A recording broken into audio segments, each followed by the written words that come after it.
అందరికీ కూడా తెలుసు, కళ్యాణ లక్ష్మి చెక్కులైనా CMRF చెక్కులైనా ఎప్పుడు అప్పుడు ఆపకుండా మనము ఇస్తూనే ఉన్నాము.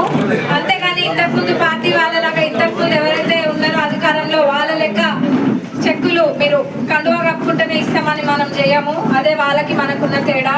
వాళ్ళు ఏంటంటే వాళ్ళ అర్హుల అదంతా వాళ్ళకి అనవసరము. వాళ్ళు ఎంతసేపు పార్టీ మాటనో కండువా కప్పుకుంటేనే ఇస్తామన్న సందర్భాలు ఎన్నో ఉన్నాయి. కానీ మన ప్రజాప్రభుత్వం అధికారంలోకి వచ్చినప్పటి నుంచి కూడా అర్హులైన ప్రతి ఒక్కరికి ఎవరే పార్టీ అన్నది కాకుండా కళ్యాణ లక్ష్మి అయినా CMRF చెక్కులైనా కానీ మనం ఇస్తూనే ఉన్నాం.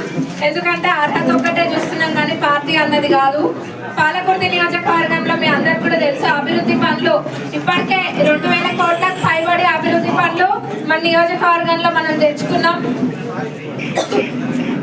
అక్కడ తొర్రూరులో మొదలు పెట్టి దేవరుప్పల వరకు ఎన్నో, అంటే 100 పడకల ఆసుపత్రి అయినా 50 పడకల ఆసుపత్రి అయినా, పాలకుర్తి చెన్నూరు రిజర్వాయర్ 1000 కోట్లది, మరి దేవరుప్పల్లో సబ్ స్టేషన్ 131 కోట్లతోటి ఇంకా చిన్న సబ్ స్టేషన్స్ కూడా ఎన్నో ఉన్నాయి. దాంతో పాటుగా ఇంటిగ్రేటెడ్ స్కూల్ కొడకళ్ళ 200 కోట్లకు పైబడి, అది చెక్ డ్యామ్లు ఒక 6 చెక్ డ్యామ్లు 30 కోట్లకు పైబడి, అది CRR MRR 70 కోట్లకు పైబడి CRR MRR. మరి అట్లనే రాయపర్తిలో గోడౌన్ 14.5 కోట్లు, TUFIDC 20 కోట్లు, ఇంకా చెప్పుకుంటా పోతే చాలా ఉన్నాయి. మొత్తం కలిపి 2000 కోట్లకు పైబడి అభివృద్ధి పనులు ఇప్పటికే మనం పాలకుర్తి నియోజకవర్గంలో తెచ్చుకున్నాము. అంటే పాలకుర్తి నియోజకవర్గం అభివృద్ధిలో వెనుకబడి లేదు, అభివృద్ధిలో పరుగులు తీస్తుంది పాలకుర్తి నియోజకవర్గం అని ఎన్నో సందర్భాలలో చెప్పిన.